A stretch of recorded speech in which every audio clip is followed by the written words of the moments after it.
Greetings, fellow Gorehounds, and welcome back to a Blood Splattered vlog. I'm the Horror Guru. And I'm Count Jackula. And today we're going to talk about Until Dawn from director David F. Sandberg, who some of you may know as the director of Lights Out, the Shazam movies, and Annabelle Creation. Now, this movie is an interesting movie to talk about. It's an adaptation of a video game of the same name, Until Dawn. But it's kind of an adaptation in name only. It takes a lot of elements of the game, but really does its own thing. The plot of the movie is about a group of friends that are searching for their missing friend who end up trapped in a house in which they're stuck in a time loop and they have to survive until dawn because every time they all die, the time loop resets and it becomes the beginning of the night again, which is not the plot of the games. The plot of the games is it's a group of friends going to a lodge in the mountains, also searching for a missing friend, who end up getting attacked by various threats in the mountains, and they have to survive the night before help arrives. Yeah. The loose idea is there, but they've added this extra almost science fiction-y element to it that isn't in the game. I don't know why they did that. I think they were trying to recreate the feeling of playing a video game where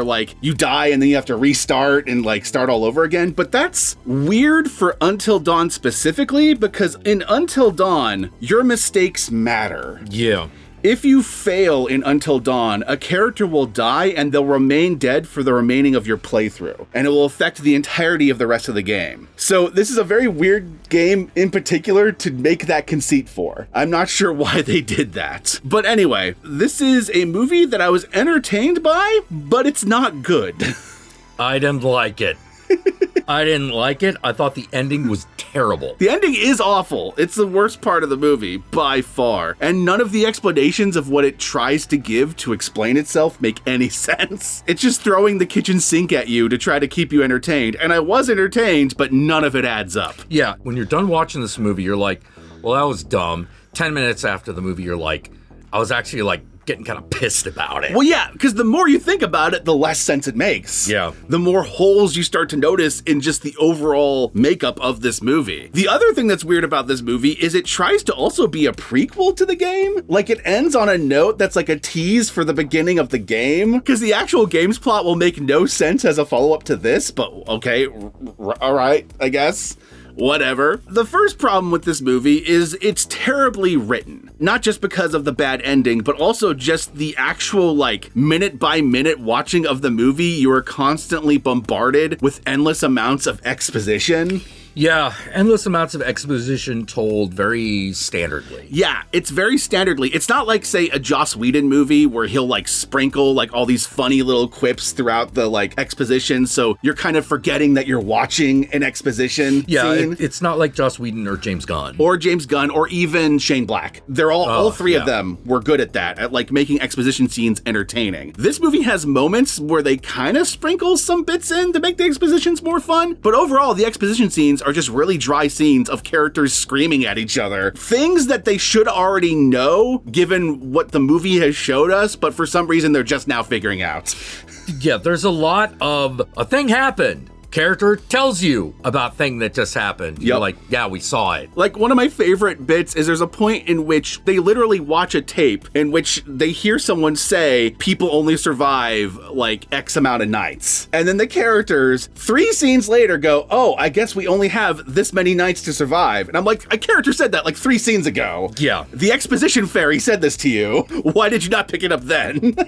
Everyone in the audience has picked it up. Why are you guys so slow on the uptake? Well, another thing that's really a problem is that the mystery of the house and why this is happening is super secondary to everything. Yeah. And that's a problem because it's your main attraction. That's true. Basically, every time they die, they come back and something else kills them. Yep. And that's the thing that's happening. And at no point do they really go into why is this happening? The explanation they give makes no sense because it requires the movie to have set up things that they didn't set up. Yeah. It's oh, the reason is X. And I'm like, okay, it would have been nice if we had any indication of that earlier in the movie to make the explanation make sense. We'll talk about it in the spoiler section. Yeah, it's one of those, oh, hey, we have to have the villain tell you what's going on at the end because we don't have anywhere else to put this. And all the elements from the game that they take directly from the game feel so out of place in this movie. Yeah. It's like, okay, Wendigos. Wendigos were a big part of the game. Yeah, they're the primary thing. There's almost no reason for them to be in this movie adaptation. No, it could have been anything. It could have been vampires, could have been ghouls, could have been demons. Demons, zombies, what the fuck ever. Just any generic creature here that takes over people's bodies and makes them go insane. Like, yeah. Because one of the weird things this movie does is it kind of makes itself like a less competent version of Cabin in the Woods, where every night there's a different monster attacking them. So it's like they're in a different horror movie scenario every night. So if you ever wanted to see a version of Cabin in the Woods that wasn't like, good, this is a movie for you. It lacks any commentary on the horror genre that Cabin in the Woods had. Yes. It lacks the charm and the humor of Cabin in the Woods. And you don't give a shit about anybody in this movie. Well, yeah, just having the stoner be the hero at the end. Yeah.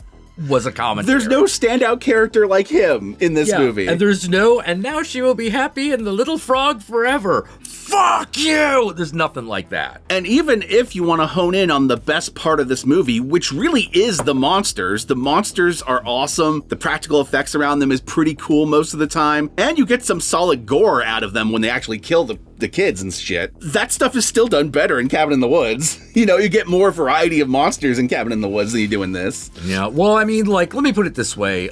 As much as I love makeup and sculpture and special effects, I love them dearly. That didn't make the Eddie Murphy Haunted Mansion movie good. True.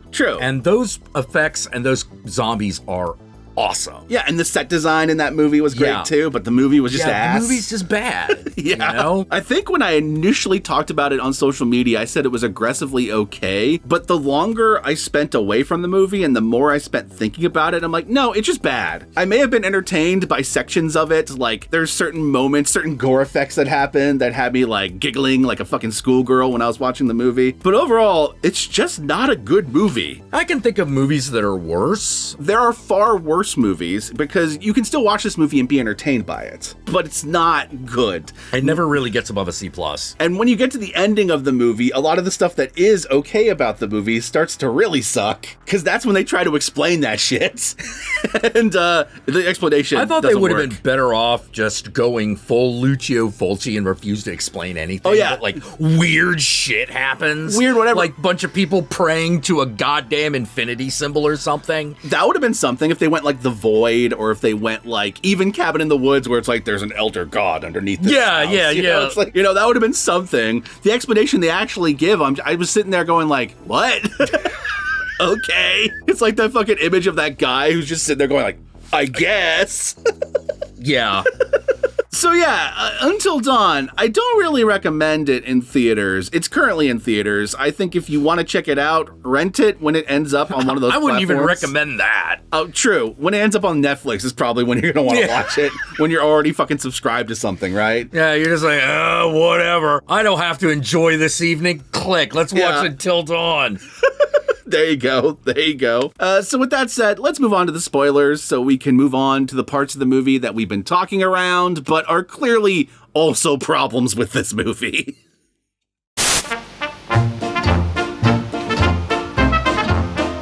Following a tragic mining accident, the town of Glore Valley sank into the ground and Dr. Hill was brought in to help the survivors. He experimented on these people in this asylum, and they were turning into Wendigos from his experimentations, and apparently they're stuck in a time loop that is affected by your psyche. So whatever your particular hangups are, it'll manifest a monster to match that hangup, and he is trying to conduct the experiment on you, but you're still sitting there going like, how did the time loop happen? Why is that even part of that? What does this even have to do with the Wendigos? Is the time loop caused by the Wendigos? Is that what's going on here?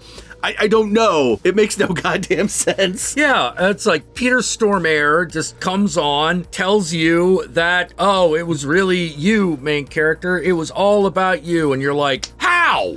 Yeah, here's the problem with the writing of this movie. So at the end of the movie, they're like, okay, well, the witch was a manifestation of your anxiety, and the Wendigo was a manifestation of your blah, blah, blah, blah. The movie never exhibited her having any of those mental problems earlier. There's one scene early on where she's like anxious about the storm outside the car, but everyone in the car is anxious about the storm that's happening. So it's not really like reading as her having a specific anxiety problem or a depression problem or a suicidal problem, as he indicates in his whole like explanation at the end of the movie. Yeah, you could have just said, we dug too deep and we found hell. You'd be like, yeah, all right. Not a great explanation, but like at least it covers the bases. It would work in the mind better to the plot. At least there would be that. Yeah. You know? Oh yeah, by the way, this is all set in an abandoned mine town that is sunk underground. Yeah, and over the course of the movie, the more nights they spend, it starts to rise up from the ground for some reason. Yeah, for some reason. Does it matter? No. So very early on in the movie, they establish that when you die, you retain the injuries of your last death. Kind of. So you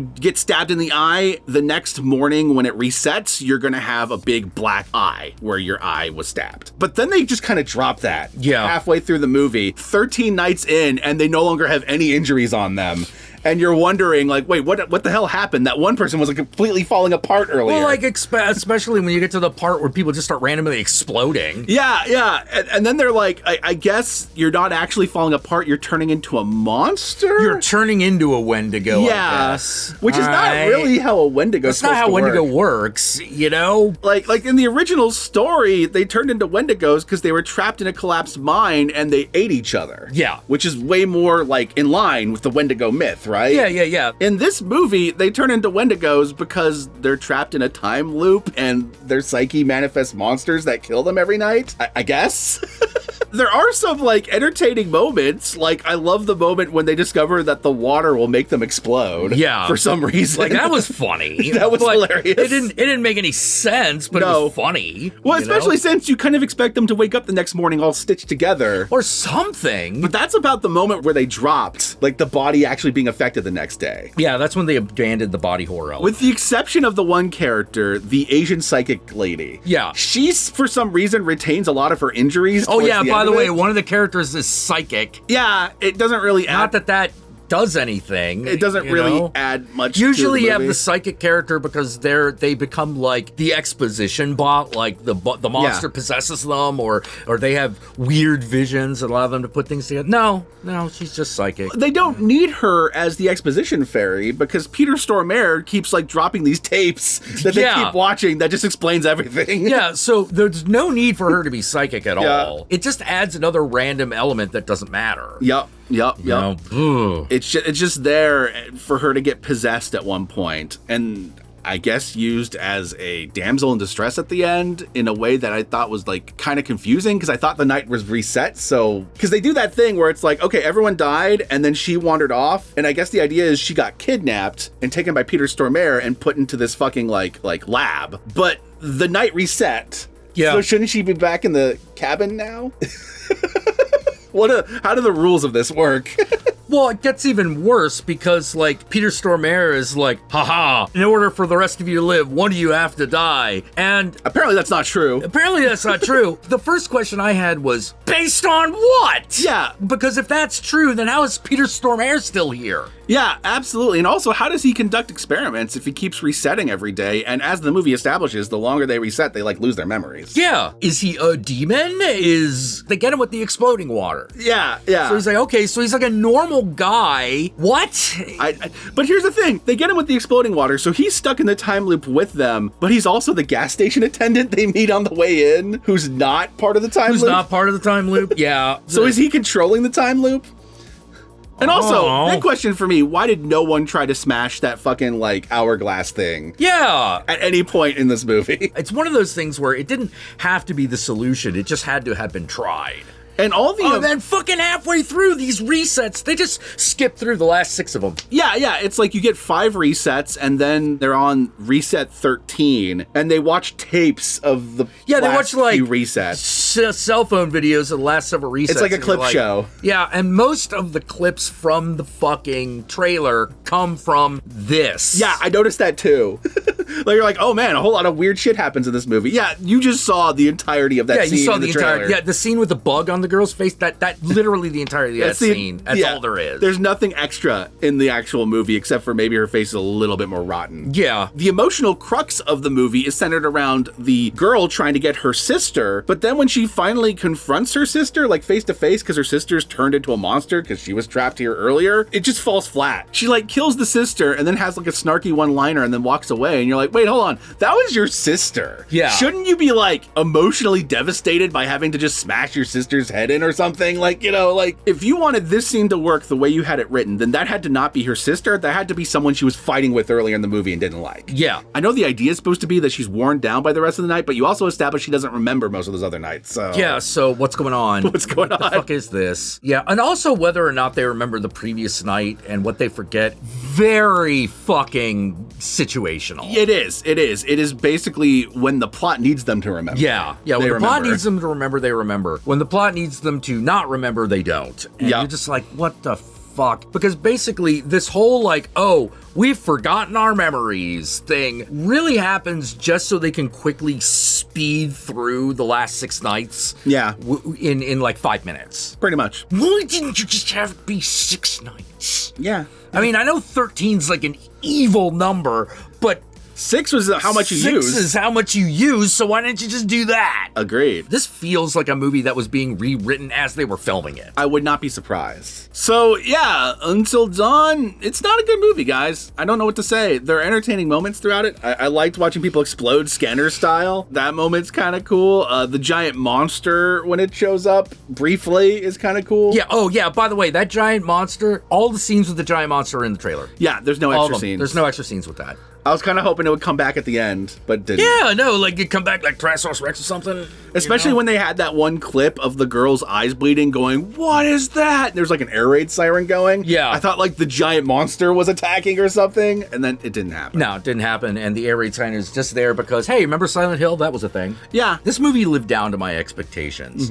because I was like, why do I have a feeling this is going to feel like one of those 90s video game adaptations? It kind of is. It did. The annoying part is I feel like you could have made a better movie if it wasn't Until Dawn. Oh, yeah. And you just made a movie about this time loop house, gave it its own explanation, like there's something underneath the soil or whatever, you know, like something, and just played with that. But because it's trying to tie itself to Until Dawn, it makes all its flaws even worse. So there you go. Until Dawn. Not good. Where can they find you, Count Jackula? Fuck this movie. You can find me at YouTube, on here, at thing.com. This movie made me very angry. Y'all know me, I'm the Horror Guru. You can find me at the Horror Guru on various social media platforms, but these days I primarily use Blue Sky, so follow me on there. Be sure to like, comment, and subscribe, and don't forget to ring that notification bell so you're notified of my videos immediately upon their upload. And if you'd like to help out either of us more directly, be sure to check out our Patreon pages, and remember, if you decide to go the Patreon route, even $1 a month can go a long way, but we will certainly accept more. And if you want to comment below, I insist that you do comment below, and you do so using the hashtag not good. Just the hashtag not good. It kind of sums up our feelings on the movie. Hashtag not good. I can't believe this movie lived down to my expectations. Yeah. It really did. It did. C'est la vie.